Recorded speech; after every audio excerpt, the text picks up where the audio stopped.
This conference will now be recorded.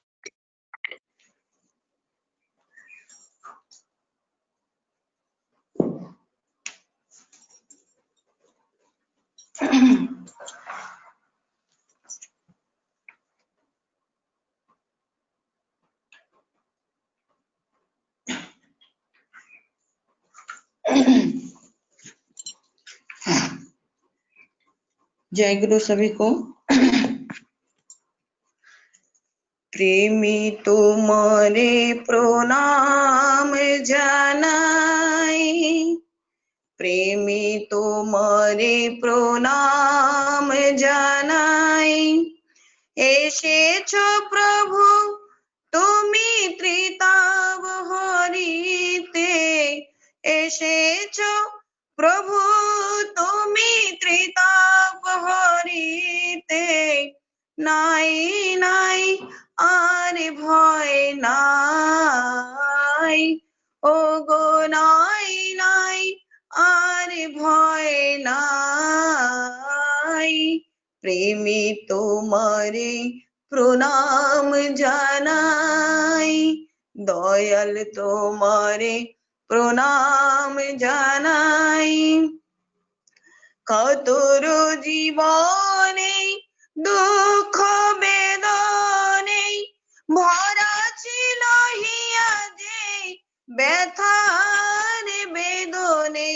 আসিলে তুমি হে মোর স্বামী, নাই আর শোক তাপ নাই, ও গো নাই আর শোক তাপ নাই।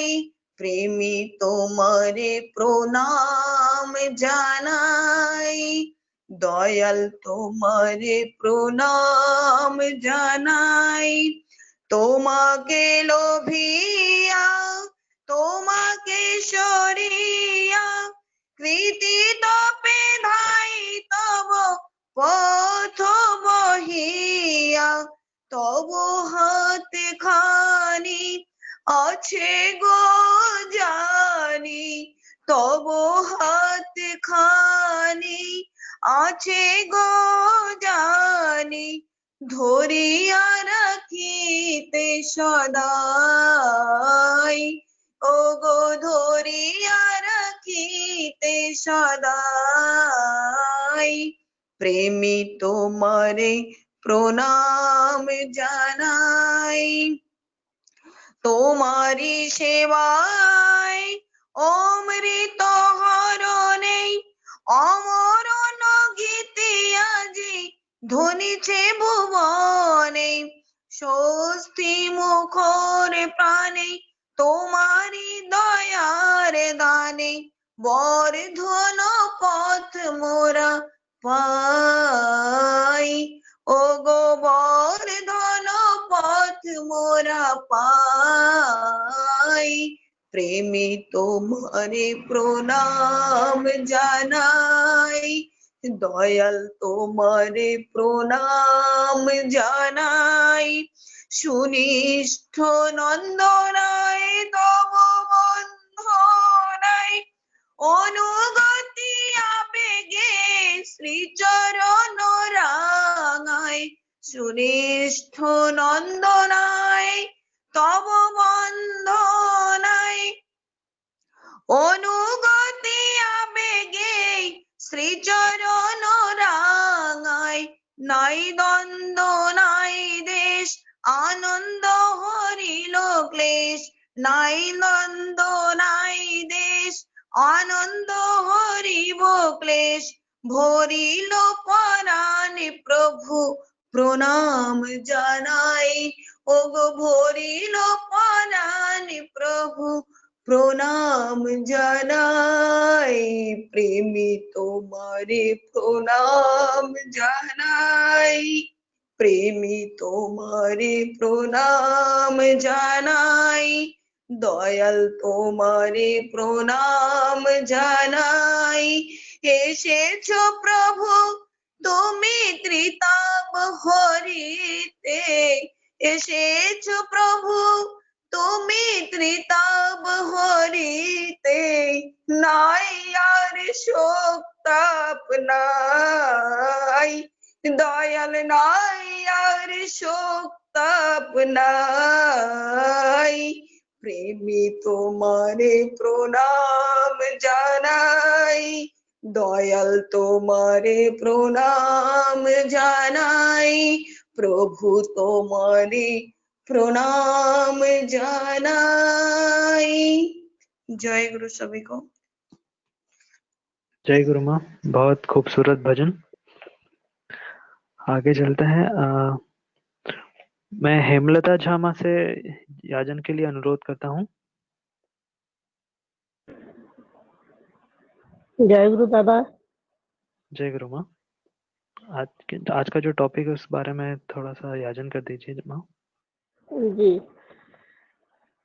परम प्रेम में श्री ठाकुर अनुकूल चंद्र जी के चरणों में को मेरा कोटि कोटि प्रणाम। जगत जननी परम आराध्या श्री वर्मा के चरणों में मेरा कोटि कोटि प्रणाम। परम पूज्यपाद श्री श्री वरदा के चरणों में मेरा कोटि कोटि प्रणाम। परम प्रेम वर्तमान आचार्य देव श्री श्री दादा के चरणों में मेरा कोटि कोटि प्रणाम। पूज्यपाद श्री श्री बवाईदा के चरणों में मेरा कोटि कोटि प्रणाम। समस्त ठाकुर परिवार के चरणों में मेरा कोटि कोटि प्रणाम। उपस्थित पवित्र पंजाधारी गुरु माँ, गुरु भाई सभी को मेरा प्रणाम एवं जय गुरु। प्रतिदिन कोई न कोई टॉपिक इतना अच्छा हो रहा है कि जब मैं दीक्षा ली तो दीक्षा लेके तो कुछ दिन मुझे सत्संग का योग मिला, बहुत कुछ सुनने को सीखने को मिला, और बहुत गैप हो गया। 2005 में ही मैं दीक्षा ली, लेकिन 13 के बाद मैं धनबाद में थी, उसमें मैं छोड़ दी। तो उसके बाद फिर मुझे सत्संग वैसा मिला नहीं मुझे। तो मैं इधर से बहुत ज्यादा सोच रही थी कि अभी ये सावन भादो का महीना चल रहा है, मैं पूजा करती हूँ पर योग नहीं मिलता सत्संग का। मैं बहुत सोचती थी कैसे होगा क्या होगा। एक दिन सुकृत रंजन मुझे फोन किया कि मैडम कैसे हैं, क्या है, ऐसे ऐसे करके। उससे जुड़ जाने के बाद वो मुझे इतना कर दिया और आप लोगों से जोड़ दिया, तो प्रतिदिन कुछ न कुछ नया सीखने को मिलता है। और जब मैं बहुत चीज नहीं जानती थी, रोज सुन के मुझे कुछ सीखने को मिल रहा है और कुछ बोलने का भी मौका मिला है जो मैं कभी नहीं बोल सकती थी, और आज थोड़ा बोल रही हूँ। तो मैं इस विषय पे यही बोलूंगी कि ठाकुर जी और चैतन्य महाप्रभु और रामकृष्ण परमहंस सभी एक हैं। 1323 साल अंग्रेजी के मतलब 1916 की घटना है। श्री ठाकुर अनुकूल चंद्र जी पुस्तक के लेखक श्री ब्रज गोपाल दत्त के यहाँ श्री ठाकुर अचानक एक बार 50-60 भक्तों के साथ वहां पहुंच गए। उनके घर में चावल दाल तो था नहीं, लेकिन अन्य कोई सामान भी नहीं था, जैसे सब्जी मिठाई इत्यादि। ब्रज गोपाल दास का परिवार घबरा गया, क्योंकि कीर्तन होने पर और अधिक लोग पहुंचेंगे, उनकी व्यवस्था कैसे होगी। कीर्तन आरंभ हुआ। किशोरी मोहनदास, अनंत महाराज, सतीश चंद्र गोस्वामी एवं अन्य लोगों ने प्रचंड कीर्तन करना शुरू किए। इसी बीच वहां कुछ सब्जी वाले आए और पूछने लगे उन लोगों से कि कहा कि बाजार यहाँ से दूर है, अब हम लोग बाजार में समय से नहीं पहुंच पाएंगे, यही घूम घूम कर सब्जी बेच रहे हैं, तो ले लीजिए। इस तरह सब्जी का जुगाड़ तो हो गया। थोड़े समय बाद ही कुछ लोग दही, रसगुल्ला और सामान जो भी था वो सब लेके आ गए, और पूछने पे पता चला कि ये सब कहाँ से आया। तो बगल में एक व्यक्ति के यहाँ कथा पूजा था, जिसके यहाँ जो ऑर्डर दिया था, पर वो प्रोग्राम उसका कैंसिल हो गया। इस तरह से सब चीजों का जुगाड़ श्री ठाकुर जी ने अलौकिक ढंग से करा दिया। ब्रज गोपाल दा के ग्राम के नजदीक ही चक्रतीर्थ नाम का ग्राम है। श्री ठाकुर ने कहा कि पहले वहां गंगा बहती थी। नीलांचल जाने के क्रम में चैतन्य महाप्रभु वहां ठहरे थे, इसीलिए उस ग्राम का नाम चक्रतीर्थ पड़ा। महाप्रभु करीब 500 वर्ष पूर्व आए थे। इस संबंध में वहां का कोई व्यक्ति यह बात नहीं जानता है। श्री ठाकुर जी जो चैतन्य महाप्रभु भी थे, अपनी लीला क्यों नहीं बताएंगे। पुनः श्री ठाकुर जी 500 वर्षों बाद उस स्थान पर गए एवं लोगों को धन्य किए। महाप्रभु ने अपने माँ सची के बारे में कहा था कि मैं पुनः 2 बार आऊंगा। दूसरी बार वे परम कृष्ण रामकृष्ण परमहंस देव के रूप में आए, जिन्होंने कहा जय राम जय कृष्ण ऐ बारे राम कृष्ण। श्रद्धेय प्रफुल्ल दास से भी श्री श्री ठाकुर जी ने कहा कि मैं वही रामकृष्ण देव हूँ। तो इस संबंध में बहुत अधिक जानकारी नहीं है, आप लोगों से सुन के दादा लोग माँ लोग इतना अच्छा अच्छा बोलते हैं, सब लोग इसे सुनना ही ज्यादा अच्छा लगेगा। ज्यादा समय मैं नहीं लूंगी, तो इतना ही कह के मैं अपने वक्तव्य को विराम देती हूँ। सभी को जय गुरु। जय गुरु माँ, बहुत अच्छा याजन। आगे चलते हैं। मैं कुश बिहारी दास से निवेदन करूंगा कि कुछ याजन करें जो मधुबनी से है।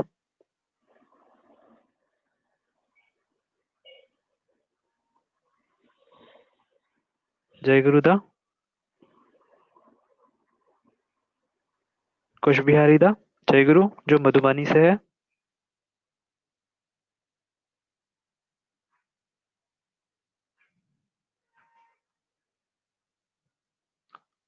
सुन पा रहे दादा?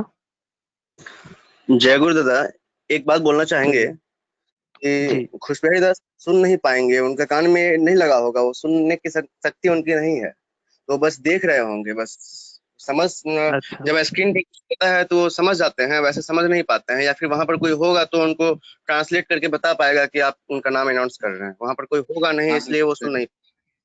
हमरा परिवार खाली दे। हाँ हाँ सुन। जी दादा, कुश बिहारी दादा। हाँ जय गुरु। जय गुरु। जी, आज का जो टॉपिक है उसके बारे में कुछ याजन कीजिएगा।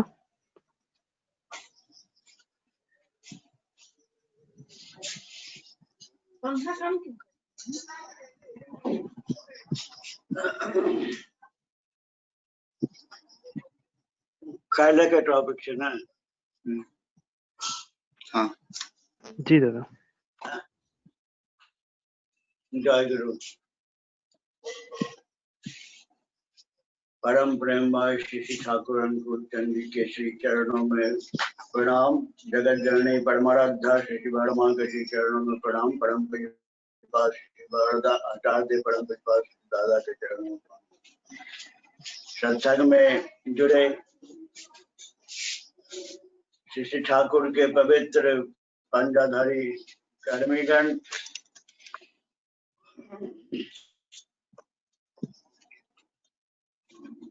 करुणा महिमा श्रद्धालु भक्तजन, सबों को मेरा बहुत प्रेम प्रीत शुभेच्छा प्रणाम। मैं अचानक ही कल जुड़ा था, बहुत सारी चर्चाएं सुनी, बहुत अच्छा लगा। श्री ठाकुर अनुकूल चंद जी सत्यानुष्ठान में लिखा है, उन्होंने पूर्ववर्ती को अधिकार करके परवर्ती का आविर्भाव होता है, और करीब करीब सभी अवतार के बारे में ही उन्होंने जगह जगह पर बहुत चर्चाएं की हैं, जिनको सुन के ऐसा लगता है कि वही राम थे, वही कृष्ण थे, वही चैतन्य महाप्रभु थे, श्री राम कृष्ण देव थे।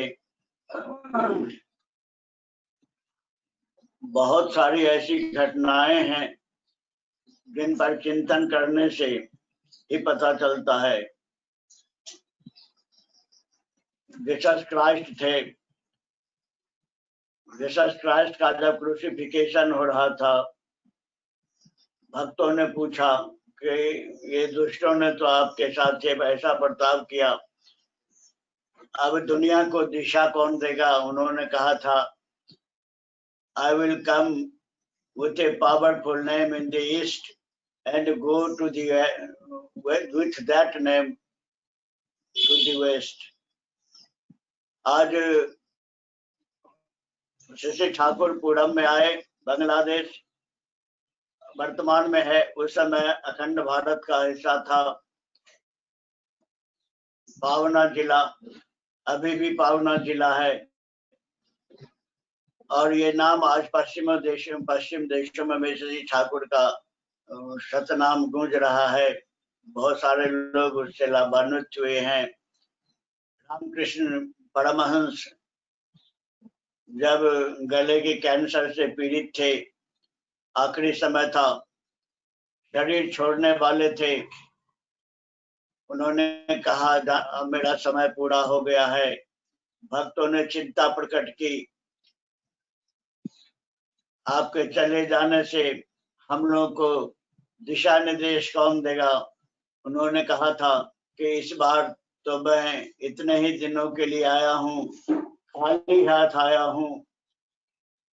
2 साल के बाद मैं फिर पूरब दिशा में ब्राह्मण कुल में आऊंगा, एक बहुत ही शक्तिशाली नाम लेके, जिस नाम के सहारे संसार के सभी समस्याओं का समाधान संभव हो सकेगा। और ठीक 2 साल के बाद शशि ठाकुर का अवतरण होता है वही पावना जिला हिमायतपुर में, जो कालांतर में बहुत पूर्व वो संभलपुर के नाम से जाना जाता था। सुख सागर एक ग्रंथ है, उसमें भी चर्चा है, संभलपुर का जिक्र है। वो संभलपुर जब मुगल वंश का शासन हुआ, उसमें एक हिम्मत खान नाम का राजा हुआ, बादशाह हुआ। उसने संभलपुर का नाम बदल कर अपने नाम पर हिमायतपुर रखा। तो वो हिमायतपुर गांव के नाम से जाना जाता है, जो बहुत पूर्व में संभलपुर के नाम से जाना जाता था। ब्राह्मण कुल में श्री ठाकुर अनुकूल चंद जी का अवतरण हुआ। जैसा कि श्री रामकृष्ण देव शरीर छोड़ते समय कह गए थे। तो ये जो पुरुषोत्तम श्री ठाकुर अनुकूल चंद जी हैं, पूर्ववर्ती के परवर्ती स्वरूप हैं, जीवंत हैं। उनकी शरणागति, उनके दिशा निर्देश का पालन, उनके चलन चरित्र का अनुशीलन हमारे जीवन का परम कर्तव्य है। सबों से मैं ये निवेदन करना चाहता हूँ, इनके रास्ते पर चल के, इनके विधान का अनुसरण करके हम सभी सुखी सुंदर जीवन लाभ कर सकते हैं, जो हमारी आवश्यकता है, हमारी अभिलाषा है। जय गुरु। जय गुरुदा, बहुत अच्छा याजन। आगे मैं वैशाली माँ से अनुरोध करता हूँ याजन करने के लिए।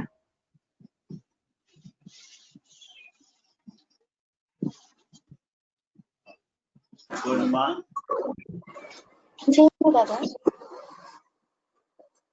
जय गुरु। सभी को मेरा आंतरिक राम और जय गुरु।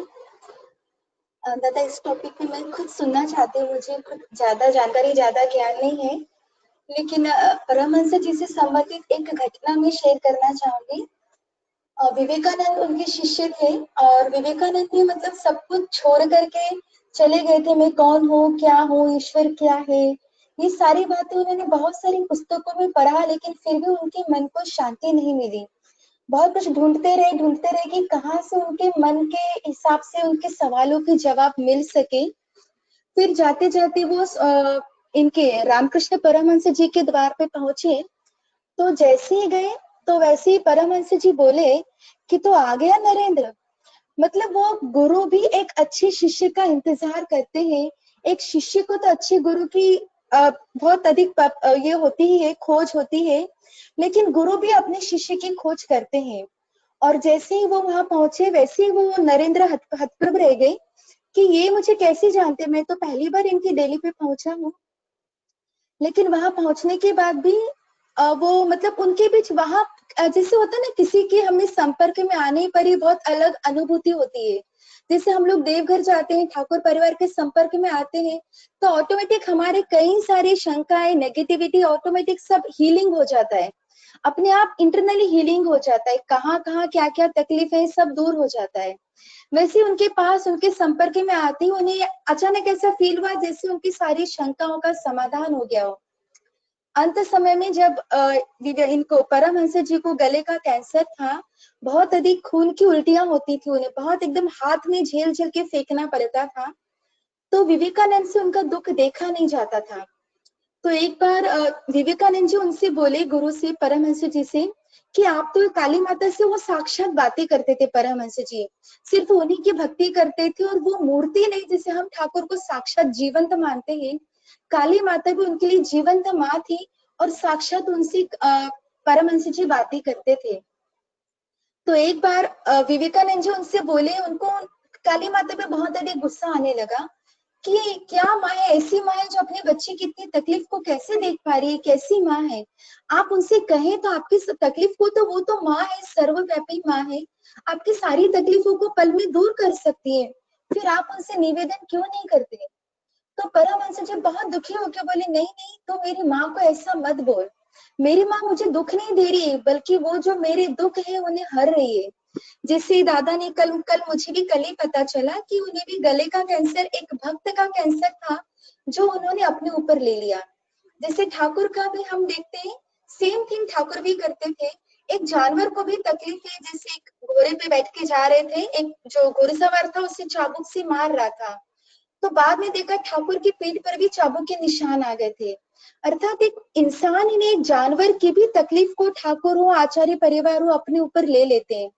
यही रामहंस जी ने भी किया, उनकी तकलीफ को अपने ऊपर ले लिया, और फिर वो ये कह रहे थे कि मेरी माँ ये नहीं चाहती कि ये जो कर्म है, जो दुख है, वो मुझे चुकाना ही है। हम इंसान को भी जो हम कर्म करते हैं, इस जन्म में आप चुका नहीं पाए तो अगला जन्म, फिर अगला जन्म, राम तक को जन्म लेकर के अपने कर्मों का हिसाब देना पड़ा। तो हम तो इंसान हैं। तो वो उनसे विनती करके कहने लगे विवेकानंद से कि तू मेरी माँ को मत बोल, मेरी माँ तो ये चाहती कि इस जन्म में उसके संपर्क में ये सारी तकलीफें हैं, लेकिन सरलता से कट जाएंगी। वो नहीं चाहती कि मैं इन कर्मों को अगले जन्म, फिर जन्म जन्म इसे चुकाता रहूं, इसलिए वो तो बहुत दयालु है। और एक बात मैं इस टॉपिक से रिलेटेड नहीं, पर थोड़ा सा रिलेटेड है, यदि समय हो तो मैं बोलूं दादा। जी माँ, बोलिए बोलिए। जी 2 मिनट में बोल के खत्म करूंगी। जैसे हम देखते हैं कि कृष्ण ने भी कहा था कर्ण से, कर्ण ने जब पूरा द्रौपदी का इतना अपमान किया था, बहुत कुछ, क्योंकि वो दुर्योधन का नमक खाता था, उसके संपर्क में रहता था, इसलिए उसके विचारों में भी वो सारे गलत चीजें आने लगी थी।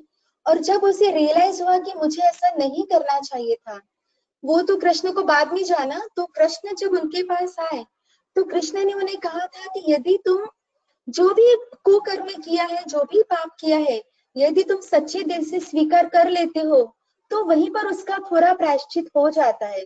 ऐसे ठाकुर ने भी एक जगह कहे हैं, तुमने चाहे गौ हत्या की हो, ब्रह्म हत्या की हो, कोई भी पाप किया हो, कोई भी घिनौना से घिनौना पाप क्यों नहीं किया हो, लेकिन तुम यदि ठाकुर की शरण में आ जाओ, ईश्वर की शरण में आकर अपने आप को सरेंडर कर दो। लेकिन सत्यानुसरण में एक वाणी ठाकुर बोले हैं कि जिस चीज को गलत कह चुके हो, उसका प्रायश्चित कर चुके हो, फिर से उसी करने मत जाओ। ये शब्द शायद इधर उधर होगा, लेकिन भाव वही है। तो ठाकुर इतने दयालु हैं कि वो हमें हमारी गलतियों को गिनाते नहीं है, लेकिन उनके पास जाने से हमारी गलतियां हमें महसूस हो जाती है, ताकि हम उन्हें ना करके हम अपने कर्मों को सुधार सके। इतना कह के मैं अपनी वाणी को विराम देना चाहूंगी। जय गुरु दादा, सभी को मेरा जय गुरु। जय गुरु माँ, बहुत अच्छा है आजन। जैसे माँ ने कहा है वैसे ही सारी चीजें वैसे ही होती है, और सच्ची में हमें अपने जो भी हमारी गलतियां हो जाती है भगवान के सामने हमको स्वीकार करना चाहिए। ठाकुर जी सारी चीजें को माफ करते हैं। तो आगे चलते हैं, और मैं राहुल श्रीवास्तव जी से अनुरोध करता हूँ कि वो कुछ याचन करें। राहुल दा। गुरु जय गुरुदेव। ब्रह्मा गुरुदेव महेश्वरा गुरु साक्षात परम ब्रह्मा तस्मै श्री गुरुवे नमः तस्मै श्री गुरुवे नमः तस्मै श्री गुरुवे नमः। उपस्थित ऋत्विक देवता, गुरु माँ, भाइयों, सभी को मेरा जय गुरु। सर्वप्रथम तो हम लोग ऑनलाइन सत्संग के माध्यम से कहाँ से जुड़े हैं, एक दूसरे को नहीं जानते हैं, लेकिन ठाकुर का दया से एक सूत्र में बंध कर सुबह सुबह उनका गुणगान करने का जो अवसर प्राप्त हो रहा है, इसके लिए मैं सत्संग विहार इंदौर के सभी लोगों का तहे दिल से प्रणाम करता हूँ, क्योंकि ये हमारे लिए संभव नहीं था। अपने अपने जीवन में इतना मतलब सुबह शाम ऐसा सत्संग सुनना, इस सत्संग में पार्टिसिपेट करना, तो सारे दिल से उन लोगों का धन्यवाद करता हूँ। दूसरा, जो आज का टॉपिक है, इस बारे में बोलना बहुत कठिन है, क्योंकि हम पुरुषोत्तम की बात कर रहे हैं यहाँ पे, और पुरुषोत्तम को बारे में बात करना मतलब सूर्य को दिया दिखाने के समान होगा। उनका जीवन ही अपने आप में एक स्रोत है, तो उनके बारे में बोलना शायद संभव नहीं होगा, बट फिर भी मैं चेष्टा करूंगा। और जो मुझे एक घटना याद आती है जिससे मैं शुरू करूंगा। जब रामकृष्ण परमहंस का देहांत हो रहा था, लगभग मतलब 3 दिन पहले का बात होगा, उनके गले में, जैसा सब लोगों ने बताया, कैंसर था, बहुत बुरी पीड़ित अवस्था में थे। उस टाइम में सोचिए, उस टाइम में विवेकानंद मन ही मन सोच रहे, इतना संग कर चुके हैं 1981 से लेकर 1886 तक, लेकिन उस टाइम में विवेकानंद मन ही मन सोच रहे हैं कि क्या ये सही में भगवान है। आप सोचिए, 5 साल बाद भी विवेकानंद सोचते हैं। रामकृष्ण परमहंस का आवाज जा चुका है, बहुत पतली आवाज में रामकृष्ण अपने गले से, उनके मुख से निकलता है, मैं द्वापर युग में भी कृष्ण था और उस टाइम भी राम था, इस शरीर में मैं रामकृष्ण।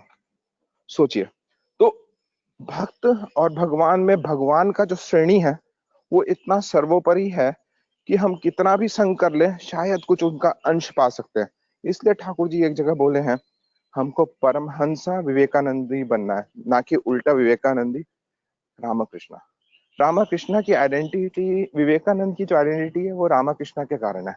और यही भूल हुई रामकृष्ण मिशन में कि हम लोग मूलतः रामकृष्ण को जो चाहते थे उसको नहीं लेकर चले और बाकी सब चीजें चली।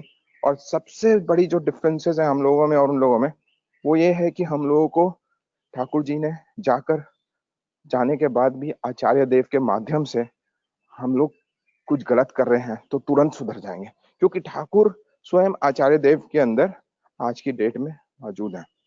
रही बात दूसरी कि ठाकुर क्या करते थे या रामकृष्ण क्या करते थे, उससे मेरा कुछ लेना देना नहीं है, क्योंकि अगर मेरे जीवन में उस चीज को प्रतिफलित नहीं होता तो मेरा कुछ मतलब नहीं है जीने का, मेरा कोई सेंस नहीं है। तो जब तक मैं वो सरेंडर भाव नहीं आता मेरे में, जैसे इस इंसिडेंट के बाद विवेकानंद में सरेंडर भाव आया, उसके बाद वो सारी जगह जहां भी गए उन्होंने अपने गुरु का जो है प्रखान करना शुरू किया। तो सरेंडर कैसे आता है? सरेंडर के लिए बहुत जरूरी है कि हम लोग को चोट लगे। चोट कैसे लगता है? चोट दीक्षा के माध्यम से लगता है। दीक्षा के माध्यम से क्यों चोट लगता है? क्योंकि जब सतनाम की स्फूर्ति हम लोगों के अंदर आती है तो मेरा मोटर सेंसरी कोऑर्डिनेशन अच्छा होने लग जाता है। मेरा दिमाग वो बोलता है और जो मैं करता हूँ, चलनी और करनी में मेरे फर्क नहीं होता। और यही कारण है कि दीक्षा के बाद स्वस्थैनी लेना बहुत जरूरी है। स्वस्थैनी में जो मोटर नर्व सेंस का कोऑर्डिनेशन जो होता है वो बहुत ब्यूटीफुली होता है, तो हम लोग ऑटोमेटिकली दक्ष होते जाते हैं। तो यही कारण है कि हम लोग को ठाकुर के मार्ग पे चलना है। एक और इंसिडेंट जो मैं बोलना चाहता हूँ इस बारे में, रामकृष्ण परमहंस को पकड़ के जो लोग उन लोगों के साथ गए, एक बहुत ब्यूटीफुल किताब है, आप लोग अगर जो लोग पढ़ चुके होंगे वो अच्छी बात है, जो लोग नहीं पढ़े तो पढ़िएगा, those disciples who live with God. ये वंडरफुल किताब है। रामकृष्ण परमहंस के 20 डिसाइपल्स जो रामकृष्ण परमहंस के साथ जो रहे थे, उनके जीवन की घटनाएं हैं इसमें। उन सभी घटनाओं में एक चीज बहुत कॉमन जो मुझे लगा, वो ये कॉमन लगा मुझे कि जब भक्त जब जाते हैं इस धराधाम से तो परम पिता किसी ना किसी माध्यम से उनको लेने के लिए आते हैं। बीसों के केस में देखा गया कि रामकृष्ण आए या कोई उनके डिसाइपल आए उन लोगों को लेने के लिए। तो भक्त और भगवान का जो रिलेशन है वो इस तरह होना चाहिए कि हम अपने ईश्वर पे सब कुछ इतना ज्यादा न्योछावर करें कि ईश्वर हमारे लिए हमको लेने के लिए आए। तो ऐसा मैंने देखा कि 20 के 20 केस में ऐसा हुआ। दूसरा ठाकुर जी के केस में भी ऐसा हुआ है। एक छोटा सा घटना बोलता हूँ जो हमारे जीवन का है, छोटा सा। ज्यादा समय है ना मेरे पास? जी दादा, बोलिए बोलिए। हाँ, तो मैं इसको करके खत्म करूंगा क्योंकि मैं बाकी लोगों से भी सुनना चाहूंगा। घटना है 2008 की। जस्ट इससे पहले मैं एक थोड़ा सा ब्रीफ दे देता हूँ। मैं ये घटना मेरे ग्रैंडफादर से रिलेटेड है। मेरे ग्रैंडफादर 1952 में ठाकुर जी के पंजाधारी कर्मी थे। ठाकुर जी की दया से उनको पंजा मिला था। और उसके बाद इसमें बहुत बड़ी कहानी है जो बाद में मैं बता सकता हूँ कभी और, कि ठाकुर जी के साथ उनका कैसे रिलेशन रहा और क्या क्या असीम कृपा रहा। बट 1952 के बाद, ये 2008 की बात है, 31 दिसंबर 2007 को मेरे ग्रैंडफादर का देहांत हो गया। और जो मुझे कभी लगता नहीं था कि मेरे ग्रैंडफादर मरेंगे, क्योंकि ठाकुर जी को लेकर जो आदमी चलता है वो मरता नहीं है, ये हमने देख लिया था। तो मुझे ऐसा लगता था कि वो कभी मरेंगे नहीं, पर शरीर है तो जाना ही पड़ेगा। तो उनकी 13वीं के लिए मैं, एक जगह है झारखंड में चाईबासा, जहाँ पे हम लोग का मतलब ठाकुर जी का मंदिर है, मेरे ग्रैंडफादर ने बनाया है। तो वहां पर हम लोग उनके क्रियाक्रम करने के बाद वापस ट्रेन में आ रहे थे। शाम का समय होगा, तो जैसे हम लोग प्रेयर कर रहे थे, इवनिंग प्रेयर हम लोग कर रहे थे, तो देखा सामने भी एक आदमी है जो हमको फिर बाद में जय गुरु बोला। तो हमने भी बोला जय गुरु। उसके बाद बात होने लगी। तो वो आदमी क्या बोलता है, बात हुई जब हमारी, तो बोले आप कहाँ से आ रहे हैं? बताया मैं ऐसी ऐसी जगह से आ रहा हूँ, हमारे ग्रैंडफादर का देहांत हो गया, तो वो सब करके क्रियाक्रम करके हम वापस आ रहे हैं। तो आदमी वो बोला है कि अरे आपके ग्रैंडफादर को तो मैं बहुत अच्छी तरह जानता था। मैंने बोला कैसे जानते थे? बोले ऐसा हुआ कि मेरे पिताजी, वो आदमी 40-50 साल का होगा, उसके पिताजी मतलब 90 ईयर्स के होंगे। बोले जब मेरे पिताजी का जब देहांत हो रहा था, तो उससे एक दिन पहले वो सबको बोले कि कल जो है श्रीवास्तव दा, मतलब मेरे ग्रैंडफादर आने वाले हैं उनको ले जाने के लिए। वो बोले हैं कि तुमको कुछ परेशानी नहीं होगी, मैं तुमको लेने के लिए आऊंगा, तुम अपने घर वाले सबको बता दो और उसके बाद मैं तुमको लेकर जाऊंगा। तो अगले दिन यही हुआ। 10 बजे के करीब उन्होंने, वो लोग सब लोगों को इकट्ठा किया अपने आसपास, वो लोग सब खड़े हुए, और उसके बाद जो है धीरे धीरे धीरे वो चल बसे। तो कहने का क्या मतलब है, विक्ट्री ऑफ द डेथ, स्मृति वाही चेतना ही हम लोगों का धैर्य है। उसको लेने के लिए निष्ठा, मतलब निरंतर इष्ट के साथ हर एक मोमेंट हम लोगों को रहकर, हमारी चलनी और कथनी में अंतर नहीं देकर, सिर्फ उनके बारे में सोचकर, उनका अनुगत्य स्वीकार कर कर जब हम जीवन में आगे बढ़ते हैं तो ही उसका फायदा है। नहीं तो रामकृष्ण अपनी जगह पे, कृष्ण भगवान अपनी जगह पे मेरे काम के नहीं है, या ठाकुर जी मेरे काम के नहीं है, जब तक कि मैं उनको नहीं पकड़ता हूँ। मेरा पात्र जब तक उतना डीप नहीं होता कि मैं उनको पकड़ सकूं, तब तक मैं उनका, वो अपनी जगह पर है, मैं अपनी जगह पर, मेरा कुछ नया नहीं होगा। तो इसीलिए बहुत बातें हुई, दीक्षा हुआ, स्वस्थैनी हुआ, लोग इतना कुछ किया, लेकिन जब तक मैं उनको अपने अंदर जगह नहीं देता हूँ तब तक कोई फायदा नहीं। इसलिए ठाकुर जी बोलते हैं, मैं घुसता तो सुई की तरह हूँ लेकिन फूटता मैं बॉम्ब की तरह हूँ। लेकिन उनको घुसने का तो स्पेस हम लोग को देना पड़ेगा अपने अपने हृदय में। तो बस मैं यही बातें कहकर अपना वक्तव्य समाप्त करता हूँ। मुझसे कुछ गलती होगी तो क्षमा करिएगा। जब भी मैं जाचन करता हूँ उसका एक ही उद्देश्य रहता है कि कभी आप लोग मुझे कहीं मिले और मेरे देखे कि मेरे चलनी कथनी और करनी में अगर कुछ गलत आ रहा है, तो उसी समय आप लोग बोले कि आप उस दिन तो इतनी बड़ी बातें कर रहे थे, आज आप ऐसे क्यों हैं, ताकि मैं जीवन में पुनः उनकी तरफ दोबारा से आकर्षित होकर आगे बढ़ सकूं। जीवन का उद्देश्य एक ही है, ईश्वर प्राप्ति। वो तभी हो सकता है जब हम बार बार हर एक क्षण उनकी दया के लिए भीख मांगे। वो भिखारी बने हम कि दया दया करिए, दया कीजिए, दया कीजिए। जय गुरु। जय गुरु दादा, बहुत सुंदर याजन, मतलब मंत्रमुग्ध हो गया। ठीक है दादा, आगे चलते हैं। आगे मैं सुशील सरकार दादा को याजन के लिए अनुरोध करता हूँ, जो होशंगाबाद से हैं। जय गुरु। जय गुरु। दयाल श्री ठाकुर श्री चरण कोटि कोटि प्रणाम। परमात्मा जगतजननी श्री बड़मा की श्री चरण में कोटि कोटि प्रणाम। बड़दा की श्री चरण में कोटि कोटि प्रणाम। संघाचार्य श्री दादा की श्री चरण में कोटि कोटि उपस्थित सभी गुरु भाई बहन दादा कर्मीगण को मेरा आनंदित जय गुरु। तो जैसे कि रामकृष्ण परमहंस देव के बारे में और ठाकुर जी के बारे में कहने के पहले मैं चैतन्य महाप्रभु के बारे में कहना चाहूंगा कि चैतन्य महाप्रभु ने अपने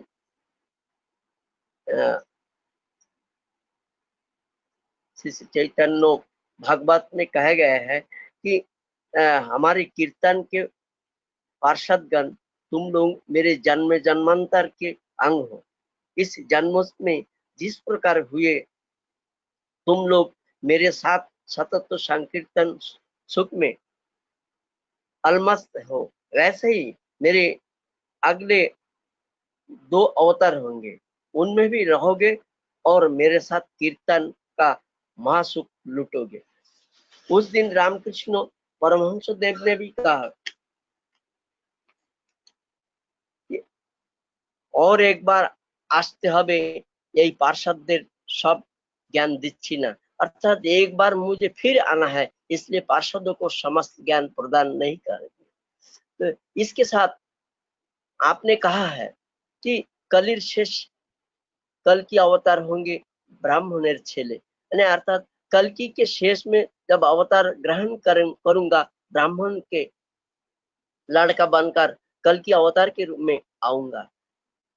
तो भावानी में श्री ठाकुर का स्वरूप भी प्रकट हो पड़ा है, वह अपने आप व्यक्त हो पड़े हैं कि मैं मेरा अपना मैं जगत के प्रेम के सूत्र में बांधने के निमित्त हूँ। नवीन पुरातन नहीं कहकर आया था, पुनः आया हूँ। मेरा ये स्थल रूप ही प्रेम है। शिरा शिरा तंतु तंतु में प्रत्येक केंद्रों में जिस कंपन का अनुभव किया जाता है वह प्रेम ही मेरा स्वरूप है। शांति राज्य के उस विराट सिंहद्वार की कुंजी ही मेरे पास है, वह कुंजी प्रेम है। तो मुझको जो एक बार स्पर्श कर लेता है उसको मैं स्वर्ग के राज्य में उठा देता हूँ, उसका उपरांत मेरा साम्राज्य लाभ कर लेता है। I am supreme soul. चरम में कल्कि का चरम प्रकाश होता है। तो जब तू दूसरा है कि ठाकुर जी ने ये जब पुण्यपुथी का एक अंश है कि जब तू ब्रजलीला में नित्य राम में मतवाला होता है उस समय मैं प्रति घट घट में श्री कृष्ण बना रहता हूँ, और जब तू नदिया के पथ तट पर हरि बोल करता है हुआ उन्माद ग्रस्त बनकर नृत्य करता है, उस समय सर्वघट में मैं श्री चैतन्य के रूप में चैतन्य दान करता हूँ। मैं नित्य साक्षी स्वरूप हूँ, मैं ही श्री कृष्ण हूँ, मैं ही श्री चैतन्य हूँ, मैं ही श्री राम कृष्ण हूँ, मैं ही सब हूँ, मैं ही सब हूँ। तो ये हमें देखने को मिलता है। जब भी इस धरती पे भगवान आते हैं अपना स्वरूप अपने आप प्रकट करते हैं, बोलने की जरूरत नहीं पड़ते, उनके हाव भाव चाल चलन के अनुसार हमें यानी आभास हो जाता है कि ये वही परम पुरुष है। परम बस इतना कहकर मैं अपने वाणी को विराम देता हूँ। परम दयाल के रातुल चरण में सबका मंगल कामना करता हूँ। जय गुरु। जय गुरु दादा, बहुत ही अच्छा याजन। मैं आगे चलते हुए सोहनलाल मंडल दादा से याजन के लिए अनुरोध करता हूँ।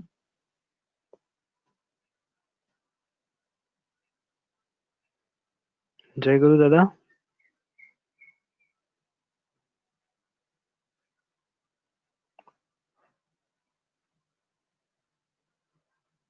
सुन पा रहे हैं दादा? मंडल दादा, सोहनलाल मंडल दादा।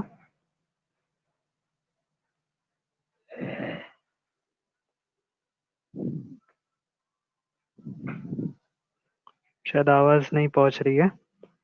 मैं अटल दादा से अनुरोध करता हूँ कुछ याजन करें।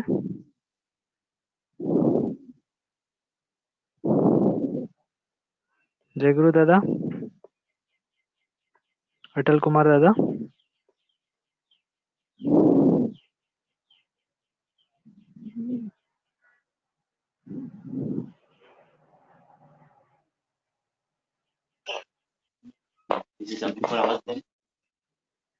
जी जय गुरु दादा। हेलो, जय गुरु। जय गुरु दादा। आज के टॉपिक के बारे में कुछ याचन कीजिए दादा। वंदे पुरुषोत्तमम, वंदे पुरुषोत्तमम, वंदे पुरुषोत्तमम। सबसे पहले परम प्रेमासी श्री ठाकुर जी के चरण में कोटि कोटि प्रणाम। जगत जननी माँ के चरण में कोटि कोटि प्रणाम। परम पूज्यपाद बड़दादा के चरण में कोटि कोटि प्रणाम। वर्तमान संघाचार्य दादा के चरणों में कोटि कोटि प्रणाम। ठाकुर परिवार के सभी को मेरा कोटि कोटि प्रणाम। ऑनलाइन सत्संग में सभी को मेरा जय गुरु। आज के टॉपिक्स परम प्रेममय श्री ठाकुर और रामकृष्ण परमहंस देव के ऊपर जो एक सिमिलरिटी है, इसके ऊपर इसके पहले दादाओं ने बहुत अच्छा से जो डिस्क्रिप्शन किया है, मुझे मैं सुन रहा था, बहुत अच्छा लग रहा था। तो वही बात यही है, ठाकुर इस युग में आने के पश्चात बार बार यही कहा है कि जो मैं ही सब कुछ हूँ, मैं राम हूँ, मैं कृष्ण हूँ, मैं चैतन्य महाप्रभु हूँ, मैं रामकृष्ण परमहंस देव हूँ। स्पष्ट बात है कि रामकृष्ण परमहंस देव जो फिर से आएंगे, इस बात वास्तव में बहुत स्पष्ट है। और वही हुआ 2 साल बाद जो हिमायतपुर में जो ठाकुर जी का अवतरण हुआ, जो ठाकुर जी आए हैं, ये बात बिल्कुल सही है। और आप ये रामकृष्ण परमहंस देव जी के जो ड्रेस देखिए, ठाकुर जी की जो ड्रेस है, दोनों में कितना सिमिलरिटी है। जबकि रामकृष्ण परमहंस देव यानी कुछ संस्था के बाकी जो महाराज लोग हैं, इनके ड्रेस में अंतर है, लेकिन रामकृष्ण परमहंस देव के जो ड्रेस है वो भी फाइट है। और ठाकुर जी के जो ड्रेस है इस समय वो थे, तो वो भी फाइट थे। और जो ठाकुर जी के द्वारा जो ये ये पवित्र पांजा जो अधिकृत किया जाते हैं, उनका भी ड्रेस बिल्कुल सेम टू सेम है। तो मेरा कहना का मतलब है, सिमिलरिटी बहुत सारे हैं उनके जो लिटरेचर है। और ठाकुर जी जो इस युग में जो लिटरेचर दिया है, जो ठाकुर जी का वाणी है, उनका जो एक जितने भी पुस्तक है जो भक्तों के द्वारा जो लिपिबद्ध किए गए हैं, और ठाकुर जी के सत्य शरण यदि हम डीपली स्टडी करते हैं, और रामकृष्ण परमहंस देव ने जो पुस्तकों में ज्यादा पुस्तक तो उनके है नहीं, लेकिन जितने भी है उसमें अब देखा जाए कि पूर्ण रूप से जो देना चाहिए था उस समय, वो पूरे तरीका से सब कुछ नहीं दे पाए थे। और इसी प्रकार चैतन्य महाप्रभु जो है, उनने भी जैसे कि ये वैष्णव धर्म के संप्रदाय के जो एक पुस्तक है, सबसे मतलब फेमस पुस्तक है, नाम भूल गए, तो उसमें ऐसा लिखा हुआ है कि चैतन्य चरितमृत है उस पुस्तक का नाम। तो उसमें ऐसा लिखा हुआ है, जो जब उस समय जो नाम दिए जा रहे थे, वितरण किए जा रहे थे, तो भक्त लोग जो है ना उसको उच्चारण नहीं कर पा रहे थे। तो ऐसी स्थिति में उन्हें फिर से कहा था कि देखो, एक काम करो, आप लोग केवल हरि हरि बोलो, और इसके आगे जो नाम लेके मैं आया हूँ उस नाम मैं दे नहीं पा रहा हूँ, तो यही नाम करो। तो ये नाम उसी नाम तक ले जाएंगे जो नाम लेके आया था मैं। इसलिए एक उसमें वाणी में लिखा हुआ है, यही नाम नाम ना आरो नाम आछे, यही नाम निये जाबे सही नामेर काछे। कहने का मतलब कि ये नाम नहीं है, यही नाम जो वही नाम में लेके जाएंगे, जो नाम मैंने लेके आया था, तो वो नाम के पास ले जाएंगे, यही आप हरि हरि बोलोगे तो इस योग में वही नाम लेके आया है श्री श्री ठाकुर जी। और इस नाम को यदि हम मनन करते, इस नाम को हम लेके चलते हैं, तो हमें हमारे भीतर जो एक फीलिंग होती है, जिस फीलिंग बाकी नामों में नहीं हो सकता है, कि इसके नीचे जितने भी नाम है, ये नाम लेने से उस नाम का सार्थकता होते हैं। तो मैं ज्यादा कुछ जानता नहीं हूँ, बस इतना ही कहकर अपना वाणी विराम देता हूँ, भूल त्रुटि सब क्षमा करेंगे। जय गुरु। जय गुरु दादा, शुरू से नहीं। बहुत अच्छा याजन। जय गुरु, जय गुरु।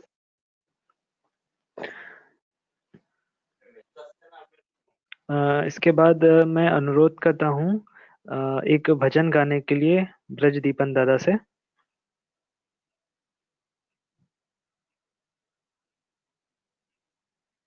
ब्रजदीपन दा, आवाज आ रही है? सुन पा रहे हैं आप?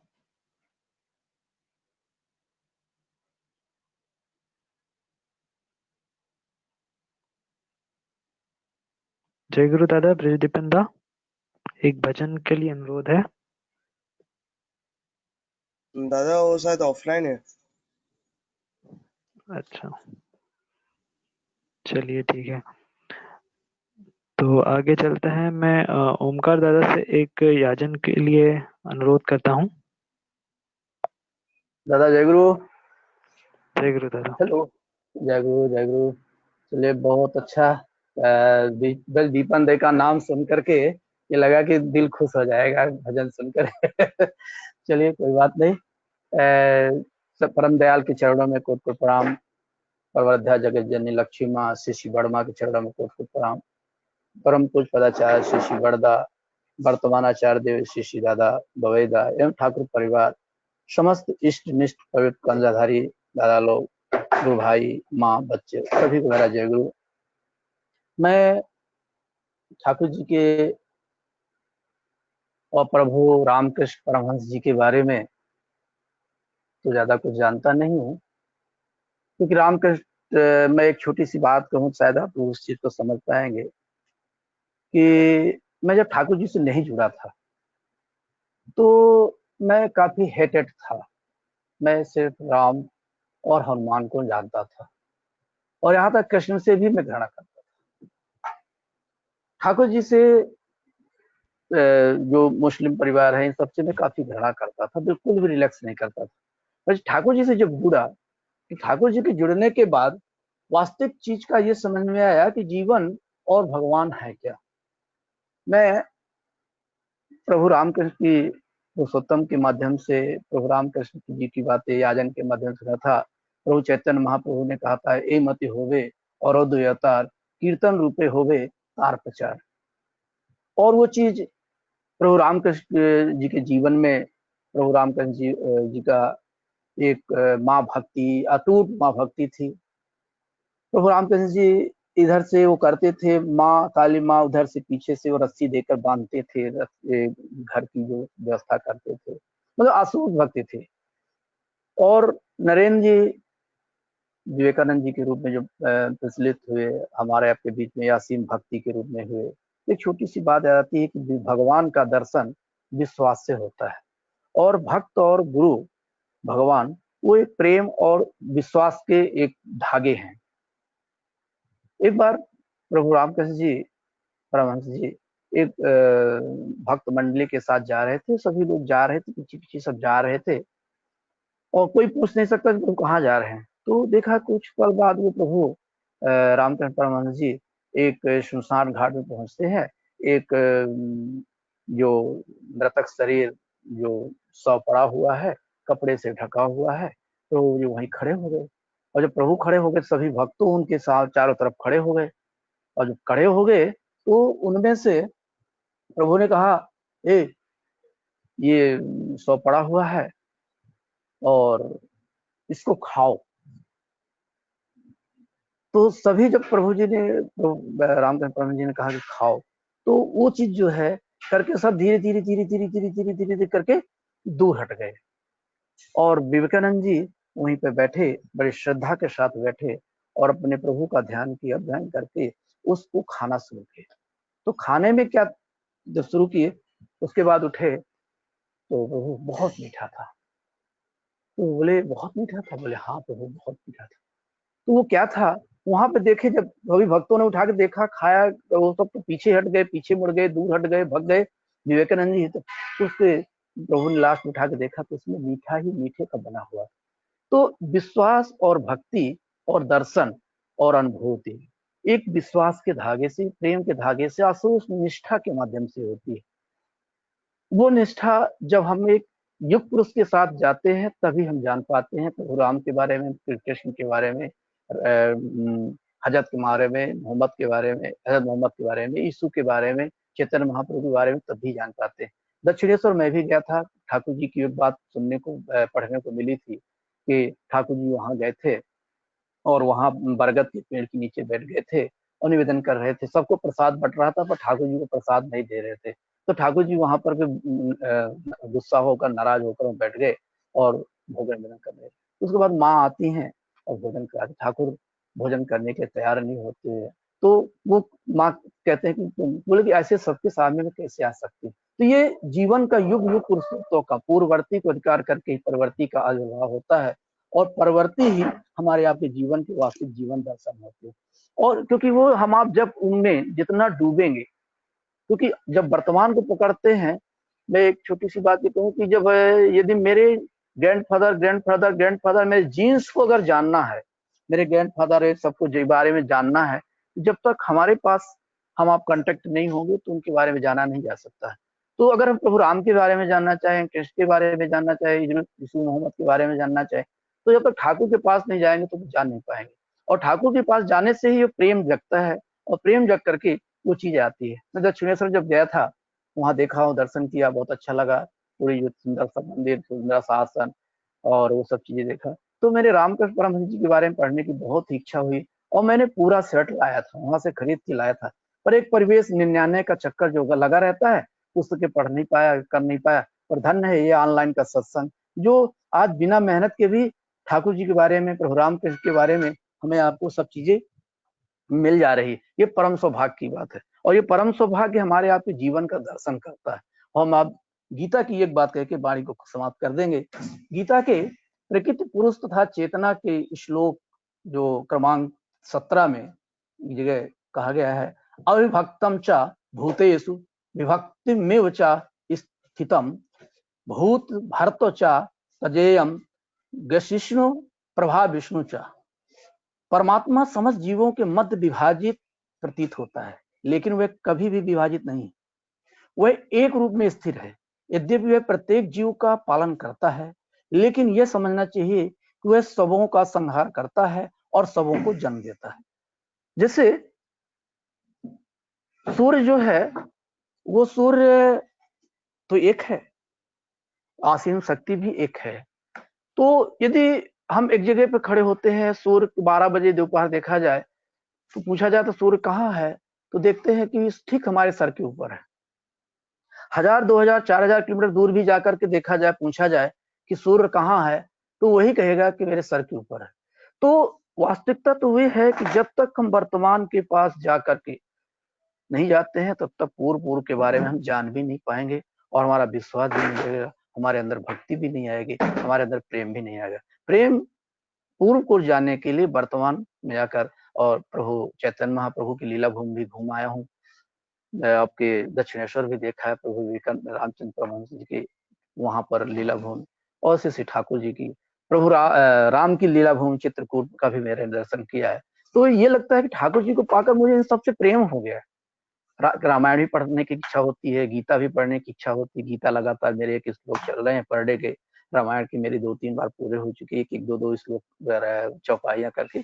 तो ये ठाकुर जी की ही देन है और इसी के माध्यम से जान पाते हैं कि प्रभु राम, प्रभु कृष्ण, श्री ठाकुर चैतन्य महाप्रभु, हजरत मोहम्मद, यीशु, ये हमारे आपके जीवन है। ठाकुर जी को वर्तमान को पकड़कर ही हम जीवन का आनंद और जीवन की कर्म रेखा को जान पाते हैं और जीवन में सभी चीजों को जान पा रहे हैं। ये ऑनलाइन की देन है, ये कोरोना की आशीर्वाद है, ये पॉजिटिविटी है कोरोना की। और इसमें सबसे बड़ा हमारे जो धन्यवाद के प्राप्त हमारे मल्लेदा, हमारे नरेंद्र, शुभदा, चौधरी दा और आलोक जोशी तो इस समय विशेष ही इच्छा में आगे हम लोगों के लिए प्रेरणा स्रोत बने हुए हैं। और बहुत ही अच्छा लगता है कि ठाकुर जी को पाकर हम लोगों को जान पा रहे और ठाकुर जी के बारे में हम लोगों की इच्छा भी जगने लगी कि ग्रंथों को पढ़ने की। रामकृष्ण परमहंस के सभी ग्रंथ मैं समेट के लाया, पर अभी तक कुछ चीजों को पढ़ के बाकी मूल चीजों को नहीं पढ़ पाया। इच्छा होती है कि मैं भी रामकृष्ण परमहंस जी की लगभग सभी चीजों को, चैतन्य महाप्रभु की प्रभु जी की पूरे जीवन पुस्तकों तो समेट के ले आया, पर पढ़ नहीं पाया, प्रेरणा तत्व नहीं मिल पाया, 99 का चक्कर चलता रहा। इसीलिए और ठाकुर जी के रामकृष्ण परमहंस जी के बारे में ज्यादा नहीं बोल पाता, पर एक ही चीज यही बोल पाया कि वर्तमान पूर्ववर्ती को पाने के लिए वर्तमान को पास हमको जाना ही पड़ेगा, जा करके सबके बारे में जा सकते हैं। जय गुरु, जय गुरु। जय गुरु दादा, बहुत सुंदर याजन। आगे में अभी समय का तो ख्याल रखना पड़ेगा थोड़ा, मगर फिर भी 5 मिनट के लिए सुकृति रंजन दादा को अनुरोध करता हूँ, दादा कुछ बोलिए प्लीज याजन के इस टॉपिक पे। जय गुरु। जय गुरु। वंदे पुरुषोत्तमम, वंदे पुरुषोत्तमम, वंदे पुरुषोत्तमम। जैसा कि हम लोग कल से सुनते आ रहे हैं और बहुत सारी ऐसी बातें हैं जो क्लियर हो चुकी है, फिर भी मैं थोड़ा सा क्लियर और बताना चाहूंगा कि ये रामकृष्ण परमहंस जी के बारे में जो बातें चल रही थी, उनका हिस्ट्री मैं थोड़ा सा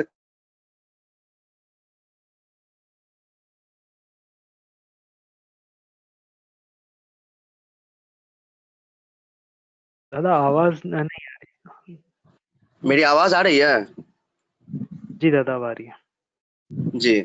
तो उसमें लाइन बाय लाइन मैं एक चीज देखा कि जितना भी हिस्ट्री में उनका पढ़ा, जो भी स्टोरी पढ़ा, उसमें एक एक पॉइंट का अगर विश्लेषण किया जाए तो ठाकुर जी के एक एक अक्षर से, एक एक शब्द से जो है तो मैच कर रहा है। हम कुछ नोट्स क्लियर करके रखे हैं, उसको हम बोल देना चाह रहे हैं, शायद 5 मिनट में मेरा बात पूरा ना हो पाए। तो सबसे पहले कि एक बार ठाकुर जी बोले थे कि कली का लय बहुत निकट है, तुम ही रे तुम सब मिलकर महामय, तुम सब मिलकर मैं महामय, इसलिए कल की अवतार पूर्णमय। और ठाकुर जी की पुण्य पंथी में भाववाणी में है कि प्रिय बच्चों, दोनों आंखों के भाव और नाक के अग्रभाग के मध्य अपने ध्यान को केंद्रित करो। जब मैं ईसा था उस समय मेरी यह आदत थी, पवित्र ग्रंथ बाइबल देखो। अभी हम लोग खुशबैरी दादा के माध्यम से सुन पा रहे थे कि संबलपुर या फिर ग्राम के संबंध में, हिमायतपुर के विषय में। तो उससे पहले हम एक चीज और क्लियर करना चाहेंगे कि वो जो मतलब एक लेखक है, महाकवि हैं, उनके चेतावनी ग्रंथ में इस तरह का लिखा गया है, और डेट सहित है मेरे पास, कि भगवान द्वारा आदेश हुआ था कि शीघ्र ही मैं कल की अवतार रूप में जन्म ग्रहण कर रहा हूँ। जल्द ही कलयुग समाप्त होगा तथा निकट भविष्य में पृथ्वी के ऊपर महाकष्ट, भूकंप, बाढ़, अग्निकांड, दुर्भिक्ष एवं महामारी का प्रकोप होगा। और संबलपुर ग्राम के संबंधित जो बातें हैं कि उसमें मतलब भागवत गीता में लिखा हुआ है कि संबल ग्राम में जो है सो जन्म लेंगे माता सुमति देवी और पिता पंडित विष्णु यश जी के यहाँ। तो उससे संबंधित यहाँ स्टोरी यह है कि माता का नाम, पिता का नाम जो विष्णु यश था, तो उसका विष्णु यश का तात्पर्य होता है, शाब्दिक अर्थ होता है व्यापन करना, अर्थात जिन्हें यश व्याप्त हो वे परम वैष्णव हैं। शिवचंद्र चक्रवर्ती परम वैष्णव भक्त थे। माता सुमति शब्द का अर्थ होता है सम्यमति या सुमति, अर्थात स्वामी, ससुर, देव देवी एवं ईश्वर के प्रति जितनी प्रगाढ़ भक्ति या नाम ध्यान धारणा हो, उस नारी को सुमति नारी बोला जाता है। आलोचना प्रसंग के प्रथम खंड में वर्णित है, 25 नवंबर 1946 ईस्वी को ठाकुर जी बोले थे कि तुम लोग सुनना नहीं चाहते, मेरा अनुमान होता है कि मेरे भाग्य में देखना नहीं है। तुम लोग अगर चेतन शक्ति रखो तो पावना में ही संबलपुर हो सकता है। और श्री श्री रामकृष्ण परमहंस जी के पुस्तकों में, जीवनी में था कि अविद्या के संबंध में बातें थी। कामनी कांचन के विषय में तो कल बहुत सारी बातें हो चुकी थी, तो मैं उस पर पुनः हम नहीं बोलना चाहूंगा। और परमहंस जी भी तपस्या, सत्संग और स्वाध्याय पर विशेष जोर बल दिए थे। अविद्या माया जो है तो सृजन, अविद्या माया सृजन के काले शक्ति जैसे कि काम, क्रूरता, लाभ, लालच, स्वार्थ, कर्म आदि, यह जो शक्तियां हैं मानव को चेतना के निचले स्तर पर रखती है, जन्म मृत्यु के चक्र के बंधन में बांधे रखती है। और विद्या माया जो है तो निस्वार्थ प्रेम, आध्यात्मिक ऊंचे आदर्श में गुण, दया, पवित्रता, धर्म, भक्ति, प्रेम, इन सब के चेतना को जगा करके रखती है। तो कली में जीव जो है सो अन्नगत प्राण है। ठाकुर जी जो बोले कि कल हम एक घटना बता रहे थे विवेकानंद का लाइफ हिस्ट्री से जुड़ा हुआ, उसी से जुड़ा सेम टू सेम घटना हम क्लियर करना चाह रहे हैं। इस तरह की और अनेक घटना हम सुने हैं, सुनने को मिला है, पढ़े भी हैं।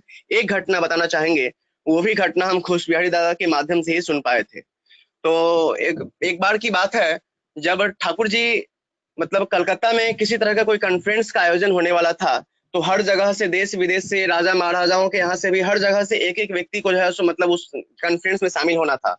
तो ठाकुर के भक्त गणों में जो वेल एजुकेटेड भक्त थे, जो पढ़े लिखे, काफी पढ़े लिखे थे, तो उन लोगों को ऐसा अहंग हो गया था कि जब भी कुछ ऐसा, कहीं भी कुछ ऐसा कॉन्फ्रेंस का समय आता है, तो ठाकुर जी तो हम ही लोग को भेजते हैं।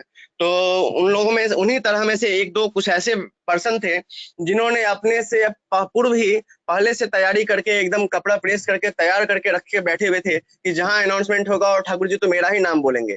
और ठीक उसी वक्त जब अनाउंसमेंट का समय आया, तो ठाकुर जी अचानक से एक माली को बुलवाते हैं, जो बागीचा में फूल में पानी दे रहा होता है, और माली को बुलवाते हैं और बोलते हैं, रे तुम जाएगा कलकत्ता कॉन्फ्रेंस में भाग लेने के लिए।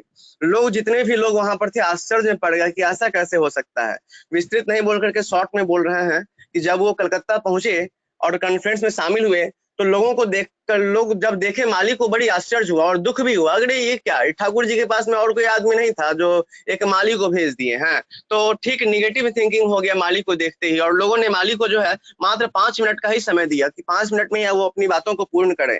लेकिन जब वो बोलने लगे, तो ठाकुर जी के आशीर्वाद से 4 घंटा 55 मिनट बोलते चले गए और कोई भी उनको रोका नहीं। बाद में पता चला कि सबसे टॉप पर उनका याजन रहा था, वो अपनी बातों को रखे थे, और ठाकुर जी को इस बात के लिए बहुत बहुत धन्यवाद दिया गया था। कई एक लोग, देश विदेश के लोग चिट्ठी लेकर के ठाकुर जी को मैसेज दिए कि ऐसा कॉन्फ्रेंस और ऐसा व्यक्तित्व तो आज तक हमने अपने जीवन में नहीं कहीं पाया था। तो ठाकुर जी की इतनी बड़ी दया है, विशेष मैं क्या बोलूं, समय समाप्त है। इतने ही बोलकर मैं अपनी वाणी को विराम दे रहा हूँ। कुछ बातें और नोटिफिकेशन में था, पर समय समाप्त हो पाने की वजह से मैं क्लियर नहीं कर पाया। जय गुरु। जय गुरु दादा, बहुत सुंदर याजन, बहुत कुछ जानने को मिला, बहुत कुछ सीखने को मिला दादा आपसे, धन्यवाद। आगे मैं मलयदास दा को अनुरोध करता हूँ दा कि आगे सत्संग को परिचालना करें। जय गुरु दादा। जय गुरु, सभी को प्रणाम। आज का सत्संग खूब सुंदर हुआ जिस तरह से बताया गया है, और मेरा जो सोचना है, जो परम पूज्य पास दादा जो आशीर्वाद दिए थे राइटिंग वर्क करने के लिए, आर्टिकल लिखने के लिए, तो मैं जो जो लिखा हुआ था, जो जो समझा था, उसी को मैं आगे बढ़ाते जा रहा हूँ।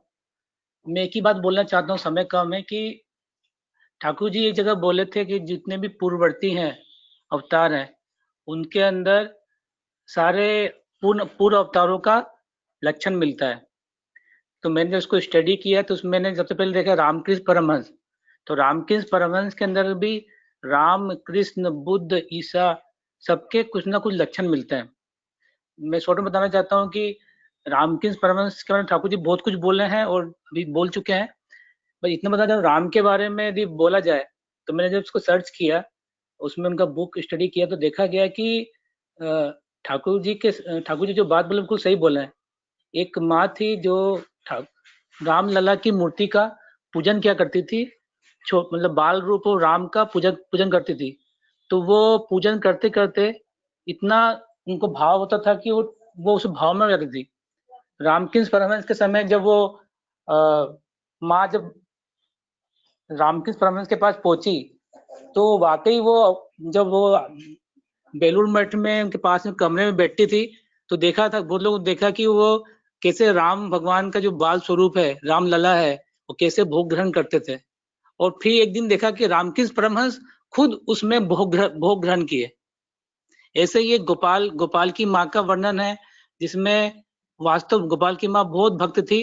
वो कृष्ण को भोग देती थी। भोग देने के बाद में एक दिन रात को देखते हैं 1:30 बजे कृष्ण भगवान बिल्कुल बाल रूप में आकर बैठ जाते हैं, और वो रोती है, बोलती है मेरा खाने कुछ भी नहीं है, क्या दूं। ऐसा करके उन्होंने अपने घर में पुराने नारियल के बने हुए कुछ लड्डू थे, वो दिए, और वो चिल्ला रहे हैं, बोल रहे हैं और भूख लगी, और मुझे दो, और कुछ दो। तो ऐसा करते बहुत दिन उनके कभी माथे पे बैठना, कभी ऐसा करके, मतलब वाकई रूप से उन्होंने बाल रूप में भगवान श्री कृष्ण के दर्शन किए थे। और जब वो आए थे आश्रम में बेलूर मठ में, तो रामकृष्ण जी बहुत उनको आदर करते थे और बोलते थे आप इतना नाम ध्यान क्यों करते हैं, कोई जरूरत ही नहीं है। तो बोलते नहीं, मैं तो उनको पाने के लिए करती हूँ। और एक दिन वो खुद देखे कि खुद रामकृष्ण परमहंस उनके माध्यम से भोग ग्रहण किए। यीशु क्राइस्ट के बारे में भी बहुत कुछ मिलता है, जैसे बचपन में जीसस क्राइस्ट कहीं जाते थे तो बचपन में जाकर बहुत जगह घूमते थे तो याचन करते थे, ऐसे ही रामकृष्ण परमहंस बचपन में याचन किया करते थे। और एक बार एक घटना बोल रहे थे रामकृष्ण परमहंस कि एक दिन उन्होंने स्वप्न देखा कि उनके आश्रम में जीसस क्राइस्ट आए हुए हैं, उनका चेहरा, उनका बातचीत पूरा उन्होंने बता दिए। और जिस तरह से उन्होंने 1886 से पहले वर्णन किया था जैसा जीसस क्राइस्ट के बारे में, वैसा लोगों ने बाद में देखा, जैसे नाक के बारे में वर्णन किया था, जैसे चेहरे के बारे में वर्णन किया था, एग्जैक्टली वैसा ही जीसस क्राइस्ट के बारे में मालूम पड़ा जो छवि बताई थी बताया था। तो बहुत सारा वर्णन है। तो रामकृष्ण परमहंस के अंदर यदि हमको रामकृष्ण नाम दिया ही इसलिए क्योंकि राम और कृष्ण दोनों के वो अवतार थे। तो रामकृष्ण परमहंस के अंदर जो कुछ मिल रहा है, ठाकुर जी यही चाहते थे, ठाकुर जी बोलते थे जब तक हम पूर्ण अवतारों में उनके पूर्ण अवतारों का लक्षण नहीं देखे तो हम समझ सकते नहीं। और अब सिंपल सी बात है कि हम ठाकुर जी के अंदर पूर्व अवतारों को लक्षण नहीं देख पाए तो हमें कुछ प्राप्त नहीं होगा। तो राम कृष्ण सब बुद्ध जितने हैं ठाकुर जी में हैं, उन्हीं को पाकर उन्हीं को लेकर हम आगे बढ़ सकते हैं। समय बहुत कम है। मैं बहुत अच्छा लगा कि 2 दिन इस टॉपिक को बताने के बाद भी अभी भी अनुरोध आ रहा है कि इसमें कुछ कुछ बोला जाए। प्रभाकर दा भी बोले हैं और मुझे बोलने के लिए, तो बहुत अच्छा लगा कि ये जो प्रयास है सबका सम्मिलित प्रयास है, हम लोग कुछ कुछ ठाकुर जी का बात कुछ कुछ हमारा बात बोल पा रहे हैं। मैं इतना ही बोलना चाहता हूँ। जय गुरु। एक बात दादा, माफी चाहते हैं, एक बात बोलना चाहेंगे। जी जी ठाकुर जी एक घटना बस क्लियर करना चाह रहे हैं, बहुत इंपॉर्टेंट है और इसी से जुड़ा हुआ है। तो उसमें एक बार की बात है जब स्वामी विवेकानंद रामकृष्ण परमहंस देव जी के पास गए और उनसे आज्ञा लेने लगे कि प्रभु मुझे आशीर्वाद दीजिए कि मेरी इच्छा है मैं हिमालय पर्वत पर जाकर के तपस्या करूंगा। तो रामकृष्ण परमहंस जी उनको रोक दिए और बोले कि रे तुम तपस्या करके क्या करेगा, धरती पर एक एक मनुष्य इतना इतना प्राणी इतना सारा कष्ट झेल रहा है, तुमको तपस्या करने में तुम्हारा आत्मा गवाही देगा? तो जितना जल्दी हो सके जाओ, घर घर जा करके गांव गांव घूमो और जिसको जो समस्या है हर पीड़ित को जो है तो उसके समस्या से उसे मुक्ति दिलाओ। तो ठाकुर जी भी ठीक उसी तरह जो है सो ऋत्विक बना करके ठाकुर जी ऋत्विक के बारे में परिभाषा दिए कि ऋत्विक के कार्य की तरह कोई महान कार्य संसार में नहीं है। यह ऋषि का कार्य है, देवता का कार्य है, ब्राह्मणों का कार्य है। ऋत्विक जाति से आशा है, भरोसा है। तुम लोग इस पंजा का मर्यादा की रक्षा करके चलोगे। मेरा प्रत्येक ऋत्विक मूविंग यूनिवर्सिटी है। ठाकुर जी एक चलता फिरता विश्वविद्यालय एक एक ऋत्विक को जो है सो बना करके गांव गांव घर घर भेज रहे हैं। तो यहाँ पर तो पूरा का पूरा बात साबित हो रहा है कि रामकृष्ण परमहंस देव जी एक विवेकानंद जी को भेजे थे और यहाँ तो श्री ठाकुर अनुकूल चंद्र जी घर घर में गांव गांव में जो है सो ऋत्विक बना बना करके जो है सो भेज दिए हैं। अब इससे बड़ी हमारी दया और हम लोगों पर उनकी दया क्या हो सकती है। बस इतना ही बोलकर विराम दे रहा हूँ। जय गुरु। जय गुरु दादा, बहुत सुंदर। आगे दादा अगर अनुरोध है तो मैं थोड़ा सा कुछ बोलूं 2 मिनट के लिए सिर्फ। ठीक है ठीक है। प्रभाकर दा भी कुछ बोलना चाह रहे थे, अब बोलिए। जी क्या है कि जब रामकृष्ण परमहंस जी, एक बार की घटना है, उनके जो गुरु हैं तोतापरी महाराज, उनसे जब एक बार वार्तालाप हो रही थी, वो हमेशा जो है मतलब ध्यान मग्न रहते थे। तो इतना ध्यान करते थे तो एक बार परमहंस जी आए, उनसे कहे कि आप हमेशा ध्यान में ही क्यों रहते हैं, आपको ध्यान की क्या जरूरत है, आप तो इतने पवित्र हैं। तो जो उनके जो गुरु हैं वे कहते हैं देखिए ऐसा है कि जब कोई कलश होता है, कलश को अगर रोज ना धोया जाए तो उसमें गंदगी लगी रहती है, आ ही जाती है कहीं ना कहीं से, इसीलिए रोज कलश को धोना चाहिए। तो परमहंस देव जी कहते हैं अगर कलश सोने का हो तो कहने लगे कि अगर सोने का कलश है तो फिर तो कोई परेशानी नहीं है, मगर हमारा जो शरीर है अभी इस समय पे जैसे हम लोग हैं, तो उनको मतलब अंदर का जो मैल है उसको साफ करने के लिए, मन का जो मैल साफ करने के लिए, चित्त को साफ करने के लिए रोज सुबह शाम नाम ध्यान करना बहुत जरूरी होता है। और अगर स्वयं जैसे रामकृष्ण परमहंस जी उनके साथ में थे तो उनके पास सोने का कलश था, तो उनको कोई जरूरत नहीं थी, क्योंकि उनका पूरा संघ ही उनके साथ रहना चलना बोलना सब कुछ उन्हीं के साथ है। इसलिए उन्होंने कहा था कि सोने का कलश अगर साथ में है तो फिर आपको नाम ध्यान की क्या जरूरत है, आप हम में ही लीन रहिए ना। और हमारे पास अभी नाम का सहारा है, तो हमको अपने चित्त को रोज सुबह शाम साफ जरूर करना चाहिए। बस इतना ही कहना चाहूंगा। जय गुरु। आगे मैं आलोक दा से अनुरोध करता हूँ कि ध्वनि देने के लिए। दादा दादा मलय दा दादा अपने नाम। श्रद्धेय प्रभाकर दा कुछ बोलना चाह रहे थे जी प्रभाकर दा। राजन के टॉपिक के ऊपर। नहीं बोलेंगे, बोले बाद में, नहीं बोलेंगे, हो गया बात। अच्छा ठीक है, आलोक दा ध्वनि दे दीजिए। जय गुरु। वंदे पुरुषोत्तमम वंदे पुरुषोत्तमम वंदे पुरुषोत्तमम वंदे पुरुषोत्तमम वंदे पुरुषोत्तमम वंदे पुरुषोत्तमम। परम प्रेमवान श्री श्री ठाकुर अनुकूल चंद्र जी की जय। परम प्रेमवान श्री श्री ठाकुर अनुकूल चंद्र जी की जय। परम प्रेममय श्री श्री ठाकुर अनुकूल चंद्र जी की जय। परम आराध्या जगत जननी श्री श्री बड़मा की जय। परम आराध्या जगत जननी श्री श्री बड़मा की जय। परम आराध्या जगत जननी श्री श्री बड़मा की जय। परम पूज्य पाद श्री श्री बड़दा की जय। परम पूज्य पाद श्री श्री बड़दा की जय। परम पूज्य पाद श्री श्री बड़दा की जय। परम पूज्य पाद आचार्य देव श्री श्री दादा की जय। परम पूज्य पाद आचार्य देव श्री श्री दादा की जय। परम पूज्य पाद आचार्य देव श्री श्री दादा की जय। सत्संग की जय।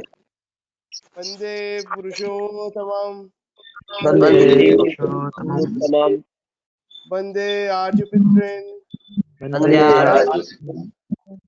वंदे मातृवर्गन् वंदे वंदे अहं कृष्ण दैवतम् वंदे पुरुषोत्तमम वंदे पुरुषोत्तमम। परम प्रेममय श्री श्री ठाकुर अनुकूल चंद्र जी की जय।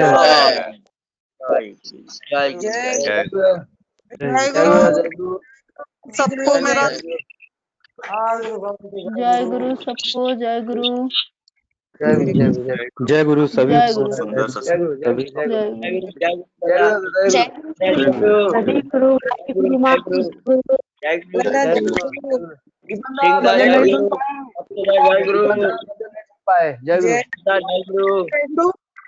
दीपेंद्र जय गुरु, कहाँ चले गए आप? आपका भजन सुनने के लिए लोग बैठे थे। जय गुरु। दीपंदा का भजन सुनने के लिए वेट कर रहे थे। सबको मेरा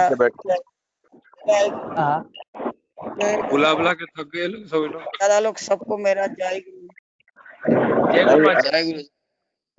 एक्चुअली गुरुमान सिंह जी को फोन आ गया, गुरुमान सिंह जी का फोन आ गया सत्संग अटेंड करने के लिए। उनके यहाँ गाना था, तो मैं थोड़ा इंदौर सत्संग अटेंड करके फिर मैं आपके यहाँ ज्वाइन करा। अच्छा, चलिए कोई बात नहीं। मैं तो बैठा था, मैं सत्संग सुन रहा